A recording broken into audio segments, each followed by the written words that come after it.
Ամեն տարի ապրիլի 23-ին Մեծ Եղեռնի զոհերի հիշատակի նախօրեին մի քանի հազար քաղաքացիներ ջահերով շարժվում են դեպի Ծիծեռնակաբերդ, ոգեկոչելու Հայոց ցեղասպանության զոհերի հիշատակն ու արդար հատուցում պահանջելու Թուրքիայի կատարած ոճրագործությունից։ Ամենամյա ջահերով երթն առաջին անգամ կազմակերպվել է Երևանում 1999 թվականին։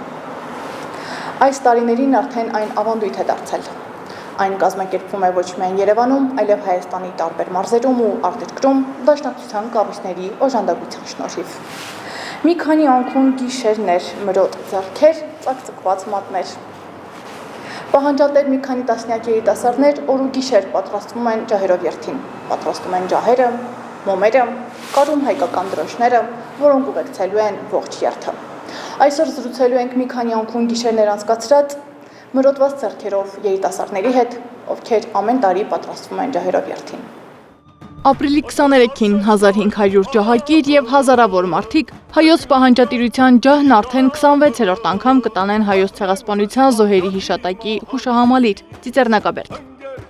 Երիտասարդները, որ ամեն տարի նույն ջանասիրությամբ են պատրաստվում երթին, ասում են, այս տարին տարբերվում է, որովհետև հայտնվել են ցեղասպանությունն ուրացող, երթը քաղաքականացնել փորձող մարդիկ։ Ջահերով երթը էդի նեղ քաղաքական ակցիական միջոցառում չէ, ինքը ճիշտ է քաղաքական բնույթ է կրում, բայց ինչի համար է քաղաքական բնույթ կրում, որովհետև ինքը մեծ հակաթուրքական, նույնիսկ եմ ասում, ամենամեծ միջոցառումն է, ինքը չի կարող չլինել քաղաքական։ Ջահերով երթն այո, քաղաքական ակցիա է։ Հայ պահանջատեր երիտասարդները քաղաքական պահանջ ունեն, բայց Թուրքիայից։ Արդեն 110 տարի այդ պահանջները չեն փոխվել։ Ջահերով երթը այդ քաղաքական ակցիա է, բայց ինքը իր թիրախը, քաղաքական թիրախը այդ Թուրքիան է, իսկ ներքին դաշտի համար ուզում ենք ասել, որ չի կարող էսի ներքին դաշտում որ քաղաքական ակցիա լինել, որովհետև պահանջը մեկն է, այդ ցեղասպանության ճանաչում ու հատուցում, որը որ չի կարող Հայաստանում լինել քաղաքական ինչ-որ ակցիա։ Հայաստանում տեղի ունեցող ամենամեծ հակաթուրքական միջոցառումն է ավանդական ջահերով երթը, ասում են դաշնակցության երիտասարդներն ու կոչ անում անկախ քաղաքական հայացքներից ապրիլի 23-ին ժամը 19:15-ին միանալ իրենց պահանջատիրական երթին։ Բոլորին կոչ ենք անում միանալ ջահերթին, որովհետև սա սովորական երթ չէ, սա պահանջատիրության, ընդդեմ մոռացման եւ ընդդեմ ուրացության երթն է եւ մեզանից յուրաքանչյուրը պարտավոր է վառ պահել պայքարի ջահ եւ այդ պայքարի ջահը վառվելու է այնքան ժամանակ, մինչեւ չենք հասել մեր նպատակին։ Հայաստանից, Ջավախքից, Սփյուռքից, Արցախից, աշխարհի տարբեր անկյուններից մարդիկ հավաքվում են Երևանում մաս դառնալու տարվա կարևոր իրադարձությանը։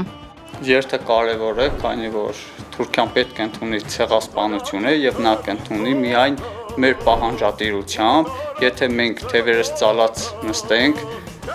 ավելի նոր ցեղասպանություն կարող է մեզ սպասվել։ Նոր ցեղասպանություններ կանխելու հայի իրավունքների վերականգնման ու արդար հատուցման համար չեն զլանում օր ու գիշեր աշխատել։ Ջահակիրներին անվտանգության կանոններին ծանոթացնելուց մինչև միանման շապիկներ։ Երիտասարդներն ամեն բանի մասին հոգացել են։ Եթե ցեղասպանությունը անպատիժ մնում, նորից հակրկնվում, ինչին ականատես եղանք Արցախում, որը հայաթափվեց, հանձնվեց Արցախը եւ նաեւ 44-օրյա պատերազմին, հետեւաբար հայ երիտասարդը մենք պահանջատեր ենք եւ պայքարելու ենք մինչեւ վերականգնվեն մեր իրավունքները։